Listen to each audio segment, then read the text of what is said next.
Students, today we are going to discuss chapter 8 of book Curiosity. इस chapter का नाम है a journey through states of water. A journey through states of water मतलब पानी किस किस अवस्था में हमें मिलता है, किस किस स्टेट में मिलता है। जैसे कि मैटर की कितनी स्टेट होती हैं बेटा? 4। कौन सी? सॉलिड, लिक्विड, गैस और एक चौथी और होती है बेटा प्लाज्मा। मैटर हमने पढ़ा था क्या होता है, लेकिन पानी की हम बात करें तो ये नहीं होती है। पानी कितने स्टेट में मिलता है हमें? 3 स्टेट में। कौन से होते हैं? सॉलिड, लिक्विड और गैस। ओके, चलिए हम आगे चलते हैं। If it does not rain well, even the mighty ocean will be drained. Thirukkural जी ने यह बात बोली है कि अगर अच्छे से वर्षा नहीं होगी तो क्या होगा कि सागर भी सूख जाएंगे। ओके, तो चलिए हम इस चैप्टर को लाइन बाय लाइन पढ़ेंगे। On a bright summer afternoon, Avi and Thirav enjoy their shikanji lemonade after looking at the ice in the lemonade. Thiro wonders about the nature of ice and water. देखो, गर्मियों का दिन था। उस समय आवी और थिरव 2 बच्चे होते हैं। वो क्या करते हैं? शिकंजी बनाते हैं या नींबू पानी बनाते हैं। उसको क्या बोलते हैं कि अब उसके अंदर आइस डाल लेते हैं, क्योंकि हम डालते हैं ना शिकंजी के अंदर बर्फ़ की आइस क्यूब्स, वो डाल लिए उनने। अब थिरव सोचने लगा आइस और वाटर के नेचर के बारे में। थिरव क्या बोलता है? Ice feels hard to touch and we can hold it in our hands, whereas water can not be held in the same way, so they must be different substances. अब थिरव क्या बोलता है कि आइस ठंडी लगती है और hard होती है और हम उसको हाथ में पकड़ भी सकते हैं, लेकिन पानी को हम न हाथ में पकड़ सकते हैं, न वो हार्ड होता है। तो शायद ये दोनों अलग अलग सब्सटेंस होंगे। तो आवी क्या बोलती है? No, these are the same substance. नहीं, ये दोनों सेम सब्सटेंस हैं। तो Avi has a counter view to Thirav. Thirav को अब आवी पूछती है, what do you think why? तुम क्या सोचते हो और क्यों? तो आवी उसको और एक्सप्लेन करती है, we can put water in a freezer of a refrigerator and check if it gets converted into ice. अब बोलती है आवी थिरव को कि हम जो पानी है, हम पानी लेके उसको फ्रीजर के अंदर रखते हैं, रेफ्रिजरेटर के, और फिर देखते हैं कि वो आइस में बदलता है या नहीं। यस, थिरव बोलता है, yes I know when water is left in the freezer it gets converted into ice, but probably something gets added to the ice in the freezer. मतलब थिरव बोलता है, शायद कुछ ना कुछ जादू है या कुछ तो है, जो फ्रीजर के अंदर हम पानी रखते हैं उसके अंदर कुछ तो ऐसा मिल जाता होगा जिसके कारण क्या होता है कि वो बर्फ़ में बदल जाता है या बर्फ़ जम जाती है, पानी बर्फ़ में बदल जाता है। तो do you think Thirav is right? How can you find out?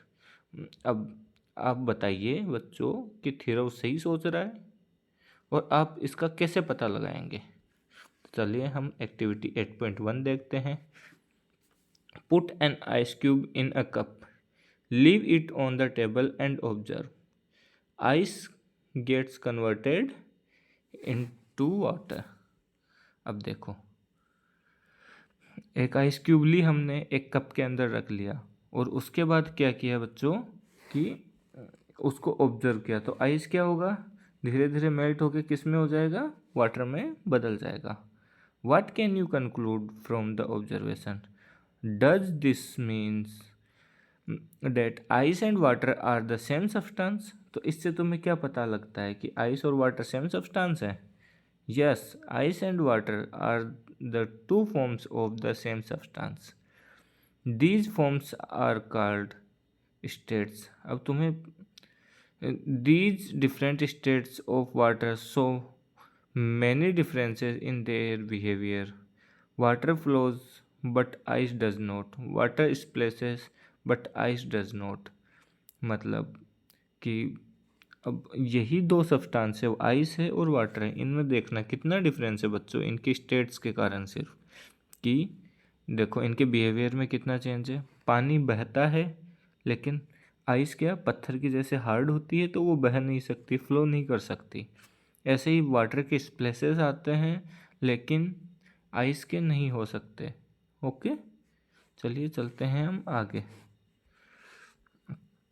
Investigating waters disappearing act. हम ये इन्वेस्टिगेट करेंगे कि वाटर कैसे डिसअपियर होता है। It is a rainy morning while going to school Avi and Thirav observe that there are a lot of water puddles in the playground।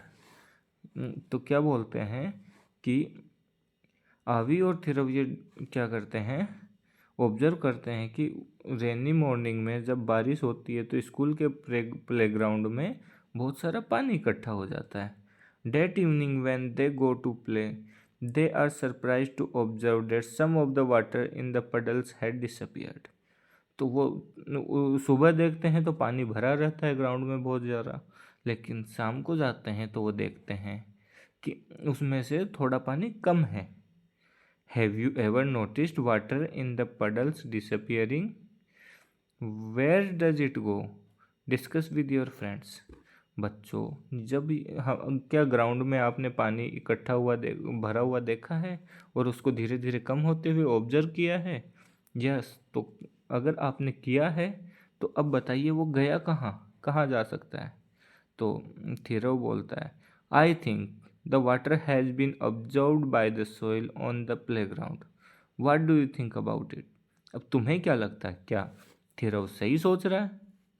Where else have you seen water disappearing? Can you think of a possible reason why this happens? कि क्या तुम इसके possible reason बता सकते हो कि पानी धीरे धीरे गायब हुआ, क्यों हुआ और कैसे होता है? You might have observed that after washing the utensils, water left on the surface of the utensils dries up after some time. Does the reason you thought earlier to explain water disappearance apply in this case also? अभी देखो, जो आपने अभी ground के अंदर पानी भरा था उसको, उसका जो रीज़न था वही रीज़न ये होगा कि जब आप बर्तन धोते हो तो उसके ऊपर थोड़ा सा पानी इकट्ठा रह जाता है। उसके ऊपर जो पानी इकट्ठा रह जाता है क्या वो और उसके ऊपर थोड़ी देर बाद में वो पानी सूख भी जाता है। तो वो सूखा हुआ पानी, क्या जो पानी सूखा है उसका रीज़न और जो ग्राउंड में धीरे धीरे डिसअपियर हो रहा था उसका रीज़न क्या सेम होगा? Thoreau thinks that water does not seep through the surface of the utensil। मतलब मिट्टी पानी को सोख सकती है ये सोच रहा था, लेकिन यूटेंसिल्स यानी बर्तन पानी को नहीं सोख सकते। Design an activity to investigate whose idea is correct. तो चलिए हम इसमें हम क्या करते हैं, अभी इन्वेस्टिगेशन स्टार्ट करते हैं।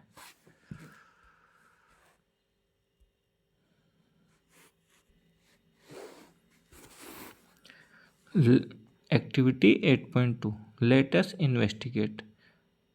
Take a tablespoon of water on a steel plate as shown in figure। देखो एक प्लेट के सरफेस के ऊपर हमने थोड़ा सा पानी डाल दिया, 1 चम्मच जितना। अब क्या, observe whether water seeps through to the other side of the plate और नॉट। तो हमें ऑब्जर्व करना है कि प्लेट की दूसरी साइड पानी जाएगा कि रिस्क या नहीं। Keep observing it at regular intervals, utensils of water completely disappears। जब तक इस पे धीरे धीरे पानी अपने आप डिसअपियर नहीं हो जाता तब तक हमें क्या करना है, इसको ऑब्जर्व करना है। What do you infer? Is this activity enough to come to the conclusion that water does not seep through a steel plate? क्या ये एक्टिविटी काफ़ी है ये पता लगाने के लिए कि इसके पान जो प्लेट की जो प्लेट है, यूटेंसिल्स की सरफेस है या स्टील प्लेट है, इसके दूसरी साइड या फिर इसमें से सिप होके पानी नहीं जाएगा? If water does not seep through the steel plate then where has the water gone? अगर इसके इस सरफेस से पानी सिप होके नीचे नहीं जाएगा तो कहाँ गया वो पानी? पानी गायब तो हो जाता है, सूख जाता है, लेकिन कहाँ जाता है? This water gets converted into gaseous state called water vapors. The water vapor is another state of water. देखो ये पानी जहाँ क्या होता है कि धीरे धीरे गैसेस स्टेट में कन्वर्ट हो जाता है, जिसको बोलते हैं water vapours. Okay, let us think of another observation where you notice the water disappearing. While making dosa, we sprinkle a water on the hot pan and it disappears. Where does it go? देखो अभी डोसा बनाते समय क्या करते हैं कि plate के उस तवे के ऊपर थोड़ा पानी डालते हैं और छन जैसे आवाज़ आती है, और वो क्या है कि हमारी आंखों के सामने से वो पानी 1 सेकंड के अंदर, 1 सेकंड से भी कम टाइम के अंदर वो वाटर वेपर्स में कन्वर्ट हो जाता है और डिसअपियर हो जाता है. Where it go? Let us draw. Draw a detailed sketch with label and caption about what happens to water. देखो वाटर वेपर क्या होता है इसके बारे में इधर बता रखा है. किधर? यहाँ पे देखिएगा. Water vapour is actually invisible but the presence of tiny droplets of water in the steam makes it visible. देखो वाटर वेपर जो होती हैं वो इनविजिबल होती हैं बेटा, लेकिन क्या होता है कि जो इसके वाटर वेपर्स के अंदर जो पानी की ड्रॉपलेट्स रह जाती है स्टीम के अंदर, वो इसको विजिबल दिखाती है. Okay, the water which is sprinkled on the hot pan gets converted into steam. Steam is actually water vapour, some part of which converted into water droplets. The process of conversion of water into its vapor state is called evaporation. But देखो जैसे कि ये pen लिया आपने, ये गर्म होते हुए ये जैसे आपने क्या पेन ले लिया, इसको क्या किया आपने यहाँ पे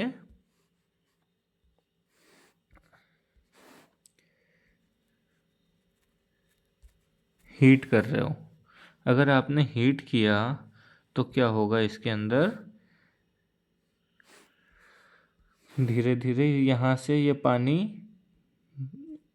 भाप बन के उड़ने लग जाएगा. तो इस प्रोसेस को क्या बोलते हैं? Evaporation. The process of conversion of water into vapours is called evaporation. समझ गए? देखिएगा वापस से कि जब पानी को हम गर्म करते हैं तो वो बॉईल होके क्या होता है, क्या हो जाता है, वाटर वेपर्स में बदल जाता है. तो वाटर से वाटर वेपर या लिक्विड से गैस बनने की जो प्रोसेस है पानी के, उसको बोलते हैं इवोपोरेशन. ठीक है. The process of evaporation takes place continuously even at room temperature. Can you think of other examples of evaporation? देखो इवोपोरेशन की प्रोसेस है जो रूम टेम्परेचर के ऊपर भी चलती रहती है. Can you think of other examples of evaporation? Yes, drying of wet clothes, mopped floor, and sweat on our body are some examples of it. देखो क्या रूम टेम्परेचर पे ही जो इवोपरेशन होता रहता है, इसके एग्जाम्पल बता सकते हैं आप? तो आपको बोलना है यस. जैसे कि अब बारिश आती है तो हम कपड़े बाहर नहीं सुखा पाते, तो क्या करते हैं, उनको रूम के अंदर, घर के अंदर ही सुखा देते हैं और सूख जाते हैं. या जो पोछा होता है घर पे, हम जो फ्लोर पे लगाते हैं वो गीला रहता है, लेकिन उसको थोड़ी देर हम साइड में रख देते हैं लटका के, तो क्या वो भी सूख जाता है. और इसका एक और एग्जांपल है, जब जैसे आप ग्राउंड में खेल के आते हो, पसीने में रहते हो, लेकिन धीरे धीरे आप क्या देखते हो कि वो पसीना पूरा सूख जाता है, सूख जाता है ना, वो जाता कहाँ है, वो इवोपोरेट हो जाता है बच्चों। और जो लिक्विड से, जो पानी है जो लिक्विड से गैसेस स्टेट में चेंज होता है, इस प्रोसेस को बोलते हैं इवोपोरेशन, याद रखिएगा। Now what do you think is the reason for the disappearance of water from the puddles? Is it due to seeping of water into the ground or evaporation of water or both of these? तो इसका answer क्या होगा आप लोग बताएंगे मुझे, कि comment section में कमेंट कीजिएगा कि अब जो पानी ग्राउंड के अंदर भरा था, क्या वो पानी ग्राउंड के अंदर डिसअपियर हो गया, सोइल ने सोख लिया उसको, पहला ऑप्शन। दूसरा ऑप्शन है वो पानी इवोपोरेट हो गया, या दोनों ही चीज़ें यहाँ पे यूज हुई हैं, ये बताएंगे आप। अब hand sanitiser disappears as you rub it on your hands. अब हैंड सैनिटाइज़र आपने कोविड के टाइम पे बहुत सारा यूज किया होगा, बहुत टाइम यूज किया होगा, अभी भी यूज करते हैं लोग, और करना चाहिए क्योंकि सेफ्टी के लिए अच्छा है, क्योंकि वो जर्म्स को मार देता है। तो थोड़ा सा हम हैंड सैनिटाइज़र लेते हैं और उसको क्या करते हैं कि अगर हम रब करते हैं उनको अपने हाथ में लेके, तो क्या होता है, हम जितना जल्दी उसको रब करेंगे उतना जल्दी क्या होता है बेटा, वो इवोपोरेट हो जाता है या गायब हो जाता है हमारे हाथ से। क्यों? क्योंकि एक तो रूम टेम्परेचर पे इवोपोरेशन होती है, ये हमने यहाँ पे देख लिया, इवोपोरेशन प्रोसेस कहाँ, रूम टेम्परेचर पे ही स्टार्ट हो जाती है, ठीक है। और दूसरी बात है, बॉडी के अंदर हीट होती है, हमारा नॉर्मल बॉडी टेम्परेचर कितना होता है, कितना होता है 37 डिग्री सेल्सियस, ये हमने लास्ट चैप्टर में पढ़ा है ना अभी। तो देखिएगा अभी, हैंड सैनिटाइज़र को जितना जल्दी रब करेंगे तो वो उतना जल्दी हीट होगा, और जितना हीट होगा जल्दी उतना जल्दी इवोपोरेट होगा।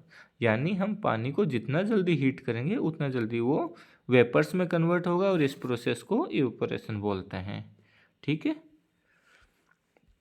अनदर मिस्ट्री की बात करते हैं। Next day Avi, Thirav and their friend decide to make lemonade. अब अगले दिन फिर से उनने क्या, आवी, थिरव और उनके दोस्तों ने क्या प्लान किया, वापिस से गर्मी तो हो, गर्मी का मौसम है, तो क्या सोचा उनने, शिकंजी बनाते हैं, शिकंजी या नींबू पानी बनाते हैं। During the preparation they take cold water in a glass tumbler. अब उनने क्या किया कि ग्लास टम्बलर लिया, उसके अंदर क्या किया, ठंडा पानी ले लिया, and add ice cubes into it, और उसके अंदर आइस क्यूब्स डाल दी। After a few minutes they notice something exciting about the outer surface of the glass tumbler. अब बेटा जैसे कि उनने क्या किया, ये एक कांच का ग्लास टम्बलर उनने ले लिया, इसके अंदर छोटे छोटे क्या डाल दिए इनने, आइस क्यूब्स भी डाल दी। तो अब वो बाहर की साइड क्या नोटिस कर रहे हैं, उनके आउटर सरफेस पे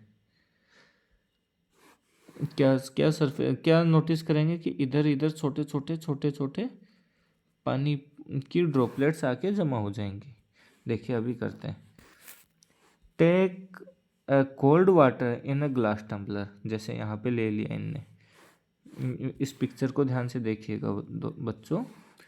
add a few ice cubes into it as shown in figure 8.2। इसके अंदर जैसे यहाँ पे देखिएगा, ये वाटर आइस क्यूब्स भी डाल रखी। Leave it undisturb for 5 minutes and observe it. अब इसके अंदर हमने गिलास में ठंडा पानी रखा, और उसके बाद में हमने क्या किया, इसमें आइस क्यूब्स डाल दी। आइस क्यूब्स डालने के बाद में क्या होगा, इसको थोड़ी देर आराम से रख दीजिए, 5 मिनट तक छेड़िए नहीं। फिर record your observations and the questions that arises in your mind, table 8.1। अब यहाँ पे जो टेबल दे रखी है 8.1, इसके अंदर तुम्हें लिखना है, you can also touch the outer surface of the glass tumbler to feel if there is any change. तुम लोग क्या कर सकते हो कि जो ग्लास की या टम्बलर है उसका आउटर सरफेस है, उसको टच करके भी फील कर सकते हो कि उसके अंदर क्या क्या चेंजेस आए हैं। You may have many observations and questions here. देखो आपने क्या किया, आपने क्या ऑब्जर्व किया, और आप क्या सोचा, आपने क्यों हो रहा है, ये यहाँ पे लिखना है आपको दोनों side. One observation that arises in Avi's mind is there are some water droplets, tiny drops appearing on the outer surface of the glass tumbler. Initially, water droplets are deposited, and these droplets combine together to form bigger drops. You can also try the above process with a metal container. You may be curious about where the water droplets come from. देखिएगा दोस्तों, अभी हम क्या देखते हैं कि आप लोगों ने एक चीज़ तो देखी होगी, फ्रिज से क्या करते हो आप लोग, वाटर बॉटल निकालते हो। वाटर बॉटल निकालते हो तो तुम लोगों ने देखा होगा कि जो बोतल है उसके आउटर सरफेस पे क्या होता है कि पानी आके जमा हो जाता है थोड़ा सा। वो कहाँ से आता है, क्या रीज़न हो सकता है, वो कहाँ रहता है और कहाँ से आता है? क्या आप बता सकते हैं इस चीज़ को? नहीं ना, क्योंकि बेटा वो पहले से ही पानी के, हवा के अंदर, वाटर वेपर्स या वाटर के अंदर रहता है। ठीक है, discuss with your friends, write down the possible reasons. May be ice come out of glass tumbler and melted. तो पहले आवी क्या बोलती है कि हो सकता है कि ग्लास के अंदर से पानी सिप होके बाहर आ गया हो आउटर सरफेस पे। क्या ऐसा पॉसिबल है? नहीं, क्योंकि उसके अंदर से तो बाहर पानी आ ही नहीं सकता। You may have various possible reasons, you may agree और disagree with the reasons of others. Avi and Thirav argued with a chain of questions. What do you think about the possible reasons mentioned in figure 8.4? I think that some of the water may have seeped out of the glass tumbler. आवी क्या बोलती है कि मेरे को लगता है कि कुछ तो थोड़ा सा पानी जो ग्लास के अंदर से सिप होके बाहर आ गया है। तो थिरव क्या बोलते हैं, no it can not seep out, the level of water in the tumbler has not decreased. ये क्या बोलता है कि जैसे कि ये एक ग्लास था, इसके अंदर पानी का लेवल यहाँ तक था, तो आवी क्या सोच रही है कि ये पानी जो बाहर की साइड है जो कहीं से आ गया है, इसके अंदर से बाहर आ गया। लेकिन थिरव क्या बोलता है कि नहीं, ऐसा तो पॉसिबल है ही नहीं, क्योंकि जो पानी इसके अंदर पहले जितना था अभी भी उतना ही है। तो कैसे हो सकता है? तो अब आवी बोलते इट माइट हैव, आवी क्या बोलती है, it might have decreased but may not be significant enough to be seen. हो सकता है, आवी बोल रही हो सकता है कि थोड़ा कम हुआ हो, लेकिन हम इतना ही कम हुआ हो कि हम उसको ऑब्जर्व नहीं कर पा रहे हो या हम देख नहीं पा रहे हो। तो फिर वो बोलता है with the tall and narrow bottle even a slight change in the level of water is noticeable. वो अब इतनी लंबी और एक पतली, एकदम पतली वाटर बॉटल लेके आता है जिसमें एक छोटा सा चेंज भी हो तो उससे हमें वाटर के लेवल में चेंज हो तो पता लग जाए, ऐसी बॉटल लेके आता है वो। तो क्या होता है, we can think of water at room temperature is another tumbler and find out whether any water seeps out. तो क्या पानी बोतल के अंदर या टम्बलर के बाहर आ सकता है? इसको हम क्या करते हैं, ऑब्जर्व करते हैं। Continue the discussion on the given reason or conduct activities to find evidence for the reasons given to help in this discussion. Where else have you seen water droplets like this? अब जैसे कि इस figure में दिखा रखा है कि हम सुबह सुबह सर्दियों के मौसम में देखते हैं, या तो क्या होता है कि इनके ऊपर यहाँ पे पेड़ के पत्तों के ऊपर क्या होता है कि वाटर ड्रॉपलेट्स इकट्ठी रहती है। You might have seen dew drops on plants. ये ड्यू ड्रॉप हम प्लांट्स के ऊपर देखते हैं। Why do we see dew drops more in the morning. हमें ऐसा क्यों होता है कि हम सुबह सुबह ही ये ड्यू ड्रॉप्स ज़्यादा मिलती है हमें?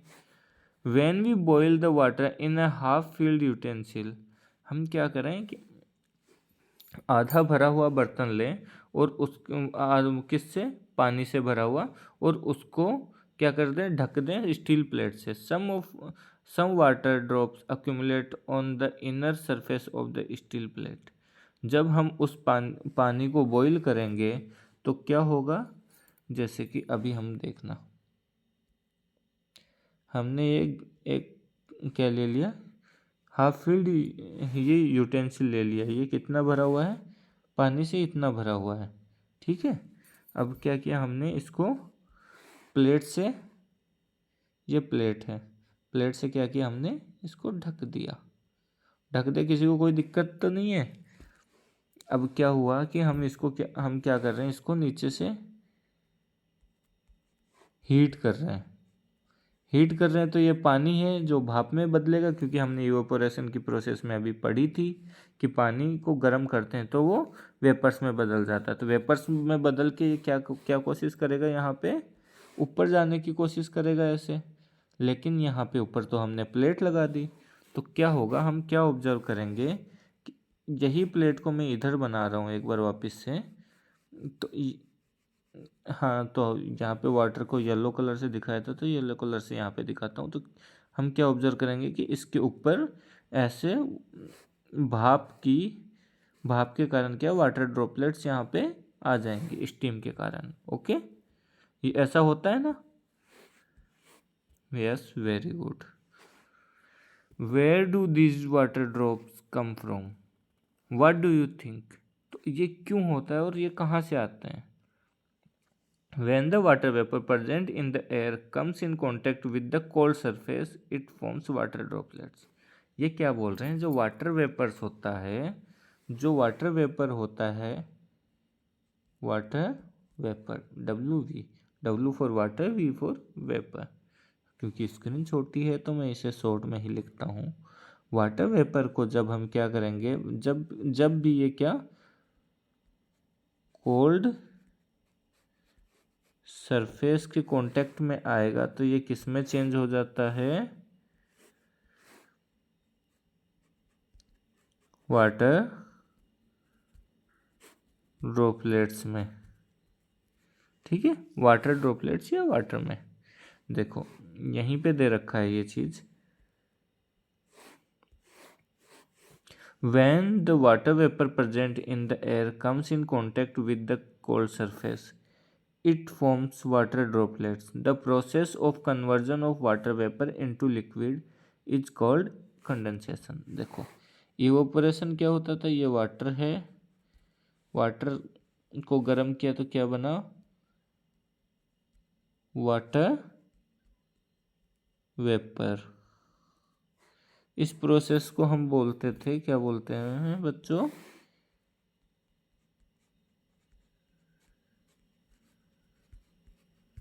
इवोपोरेशन। ओके, लेकिन इसी का उल्टा, जब वाटर वेपर को क्या करेंगे हम, वाटर वेपर को कन्वर्ट कर दें किसमें,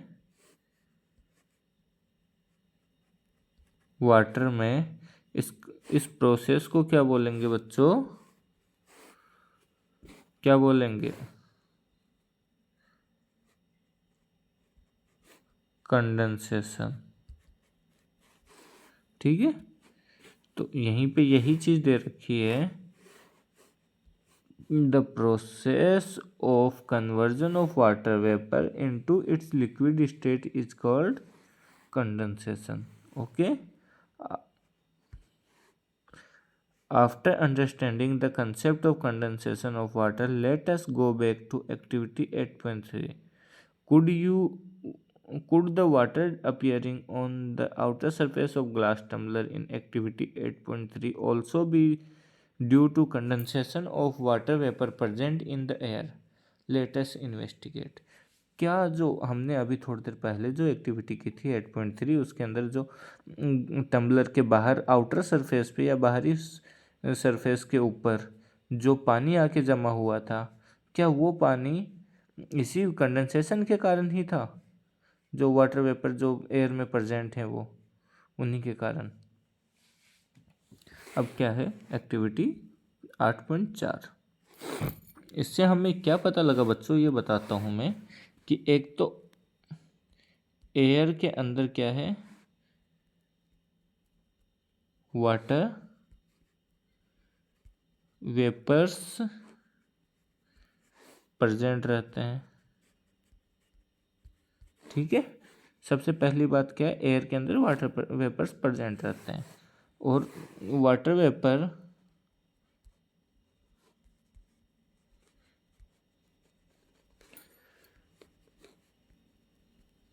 कोल्ड सरफेस के कांटेक्ट में आते ही किस में कन्वर्ट हो जाता है, वाटर में बदल जाता है।